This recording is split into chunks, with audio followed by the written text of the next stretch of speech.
Bismillahirrahmanirrahim. Assalamualaikum warahmatullahi wabarakatuh.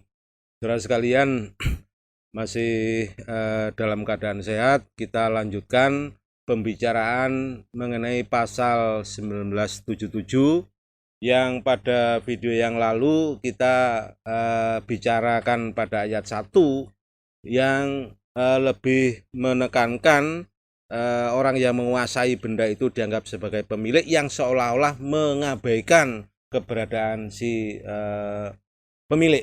Sedangkan yang akan kita bicarakan ini adalah yang ayat 2 yang memberikan keseimbangan kepada si pemilik yang dalam keberadaannya itu bendanya lepas dari penguasaannya. Lepasnya itu seperti apa yang dilindungi oleh pasal 1977 ayat 2 ini adalah kalau bendanya itu lepas dari penguasaannya secara terpaksa. Maksudnya adalah benda itu lepas dari penguasaannya tanpa dikehendaki. Jadi tidak ada maksud, tidak ada niat, tidak ada sepakat untuk melepaskan bendanya. Dalam peristiwa apakah kalau benda itu lepas secara terpaksa? Kita bisa menyebutnya kalau seorang pemilik itu kehilangan atau seorang pemilik itu kecurian. Karena menurut hukum benda, seorang pemilik itu adalah mempunyai hak kebendaan, maka seorang pemilik itu mempunyai hak revindikasi kalau bendanya lepas dari penguasaannya secara terpaksa. Bahkan oleh pasal 1977 ayat 2 ini dikatakan bahwa hak revindikasi itu diberikan tanpa ia harus membayar ganti rugi asalkan dalam waktu 3 tahun. Jadi batasnya 3 tahun. Lepas dari itu berarti daluarsa. Seperti apakah peristiwanya ketika si pemilik itu kehilangan atau kecurian benda, lalu ia diberikan hak menuntut hak revindikasi dan tanpa harus membayar ganti rugi. Misalnya seperti ini, dalam ilustrasi ini, seorang pemilik kecurian bendanya atau kehilangan bendanya, dan si pemilik bisa mengenali, mendapati bendanya itu langsung di tangan si pencuri atau langsung di tangan orang yang menemukan. Maka si A bisa langsung menuntut hak revindikasi ini kepada orang yang mencuri atau orang yang menemukan itu benda tanpa harus membayar ganti rugi. Adil apa enggak ini? Adil. Kemudian ilustrasi yang lain adalah kalau misalnya si pemilik si A ini juga kehilangan hak miliknya atau kecurian bendanya, lantas ia mengenali dan mendapati bendanya itu di tangan C. Tetapi si C ini bukan pencuri, bukan orang yang menemukan benda. Oleh ayat 2 ini si A juga diberikan hak untuk menuntut revindikasi, meminta kembali bendanya tanpa harus membayar ganti rugi. Lalu bagaimana nasib C yang ketika ia mendapatkan bendanya itu misalnya karena membeli dari seseorang? Maka undang-undang mengatakan tanpa menghilangkan hak si C ini untuk menuntut ganti rugi kepada siapa si C itu mendapatkan bendanya. Jadi dalam ilustrasi ini si C mendapatkan benda misalnya membeli dari B, maka si C oleh undang-undang juga diberikan hak untuk menuntut ganti rugi kepada si B. Si B kepada siapa lagi? Kepada siapa lagi? Nanti mentoknya pada pencuri atau orang yang menemukan. Seperti itu. Kemudian ayat 2-nya juga menunjuk pasal yang lain kalau misalnya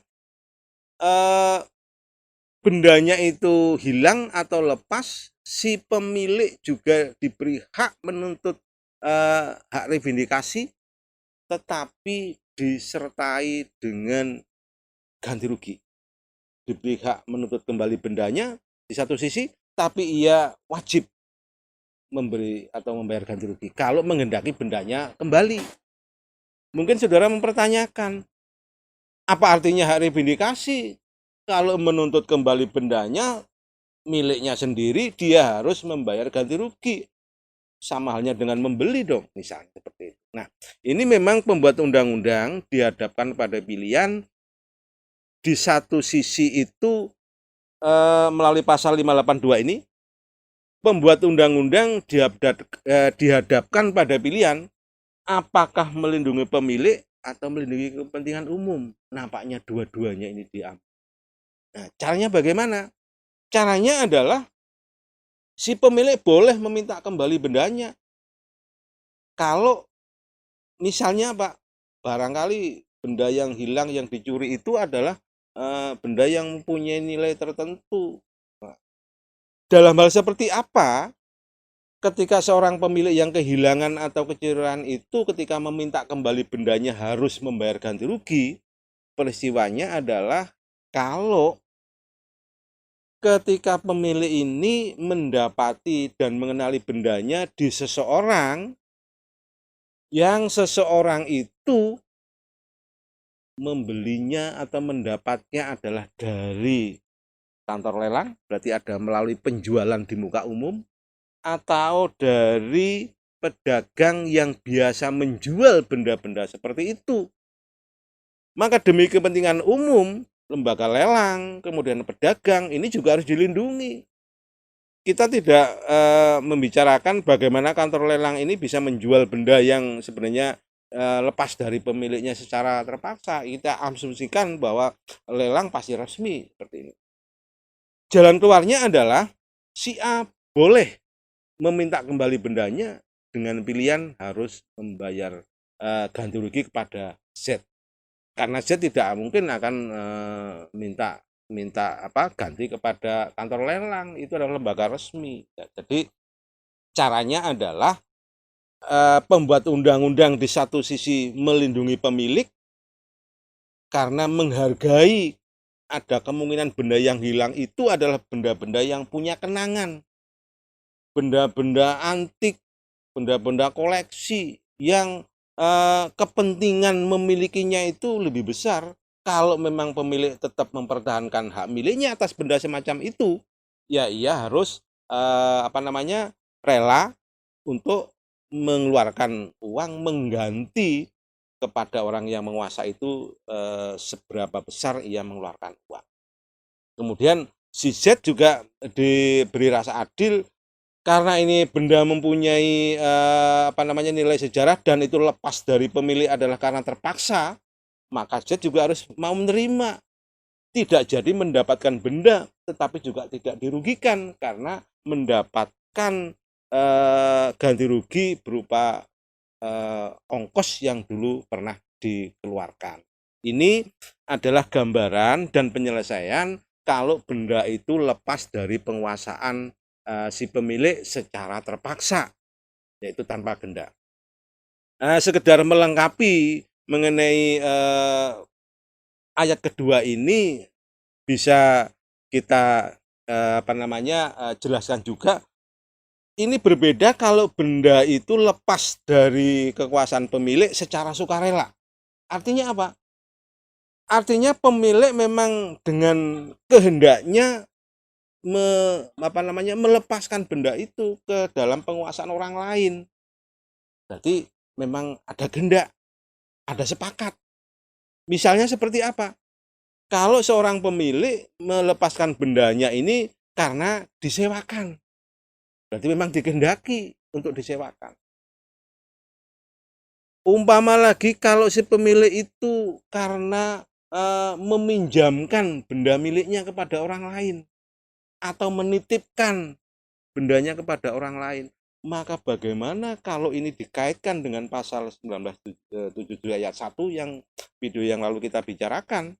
Maka si peminjam, orang yang menyewa, orang yang dititipi, bagi pihak ketiga boleh menganggap ia adalah pemilik. Maka konsekuensinya kalau si penyewa kebendaan, menyewa sepeda misalnya, lalu dijual dan pembelinya beritikat baik, maka undang-undang melindungi si pembeli. Bagaimana bentuk perlindungan pemilik? Tentunya si pemilik hanya harus puas dengan meminta ganti rugi kepada orang yang menyewakan. Dan ini berlaku kalau misalnya benda itu dipinjamkan. Maka kalau peminjam ini menjual benda yang dipinjamnya kepada orang lain dan orang lain itu beritikat baik, maka undang-undang melindungi pembeli dari seorang peminjam. Maka si pemilik juga dilindungi, yaitu tetapi pelindungannya juga terbatas, yaitu sebatas meminta ganti rugi kepada orang yang minjam. Ini memberikan pesan kepada kita semua, selektiflah kalau meminjamkan kebendaan bergerak tidak atas nama kepada seseorang.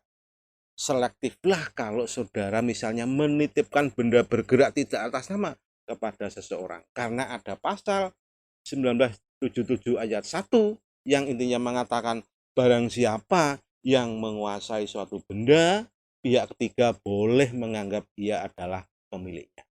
Baik saudara sekalian, ini yang bisa saya sampaikan sebagai materi untuk mengakhiri materi perkuliahan di tengah semester. Oleh sebab itu, saudara tinggal mempelajari ulang dari video dari awal sampai ini yang terakhir nanti sebagai bahan evaluasi di ujian tengah semester. Baik saudara sekalian, selamat belajar dan mempersiapkan ujian sebaik-baiknya. Nanti kita akan ketemu mungkin di materi-materi yang lain. Sekali lagi kurang lebihnya mohon maaf. Ini video saya akhiri sampai di sini. Akhirnya, assalamualaikum warahmatullahi wabarakatuh. Sampai ketemu di lain waktu.